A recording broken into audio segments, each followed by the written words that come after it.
وأبناؤكم যদি তোমাদের সন্তানাদি وإخوانكم যদি তোমাদের ভাই বোন وأزواجكم তোমাদের পত্নী স্ত্রীগণ وعشيرتكم তোমাদের আত্মীয় স্বজন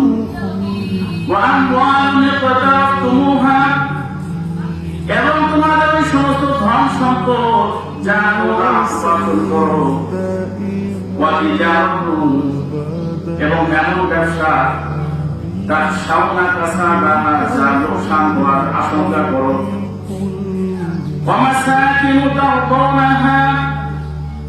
এবং সুন্দর মনোমুগ্ধকর মনোরম বাড়িঘর সন্তুষ্টজনক বাড়িঘর أحب إليكم من الله ورسوله وجهاد في سبيله এই আটটা বিষয় যদি তোমাদের কাছে আল্লাহ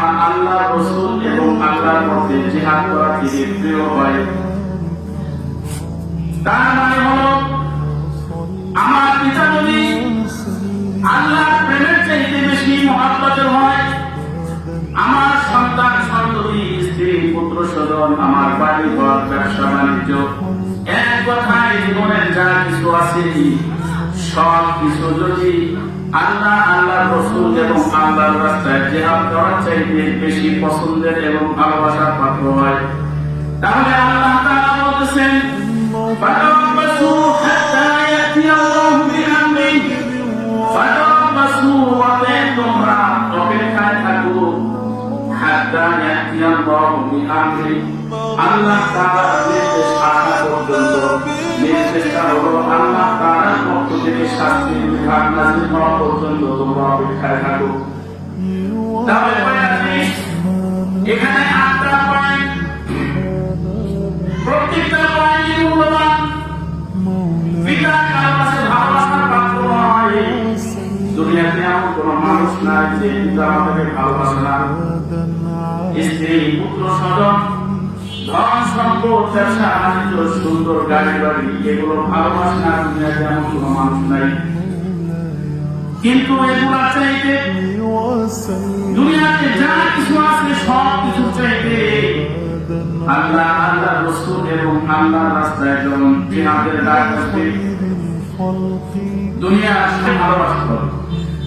যদি আল্লাহ রাসূল এবং আল্লাহর রাস্তায় জিহাদ করা এর চাইতে আমার এই সমস্ত বিষয়গুলো বেশি ভালোবাসা বেশি পছন্দের হয়ে যায় তাহলে আল্লাহ তাআলা কি বলছেন শাস্তির অপেক্ষায় থাকতে বলছেন তাহলে এই আয়াত থেকে বোঝা গেল দুনিয়াতে যা কিছু আছে সব কিছু চাইতে কাকে ভালোবাসতে হবে বলেন আল্লাহকে এরপরে আল্লাহ রাসূলকে এরপরে আল্লাহ যে নির্দেশ দেন সেই নির্দেশকে প্রাধান্য দিতে হবে সব কিছুর উপরে আল্লাহ রাসূল সাল্লাল্লাহু আলাইহি ওয়াসাল্লাম হাদিসে পাকের মধ্যে বলেন সালাতুন মান কুননা ফি তিনটা গুণ তিনটা বিষয় এমন রয়েছে যে তিনটা বিষয় যার মধ্যে পাওয়া যাবে ওয়াজাদা বিহিন্না যে তিনটা গুণ যে তিনটা বিষয় যার ভিতরে আছে সে ঈমানের স্বাদ অনুভব করবে কিসের স্বাদ অনুভব করবে ঈমান ওয়াজাদা বিহিন্না হালাওয়াতাল ঈমান আল্লাহ রাসূল বলেন তিনটা জিনিস এমন রয়েছে যে তিনটা গুণ যদি কারো ভিতরে চলে আসে তাহলে সে ঈমানের স্বাদ পাবে ঈমানের স্বাদ কি ঈমানের স্বাদ হলো ইবাদতের মজা পাবে আল্লাহর নাম ডাকলে লাজ্জত হাসিল হবে আখিরাতের কথা স্মরণ হইলে মনের মধ্যে তৃপ্তি আসবে এক কথায়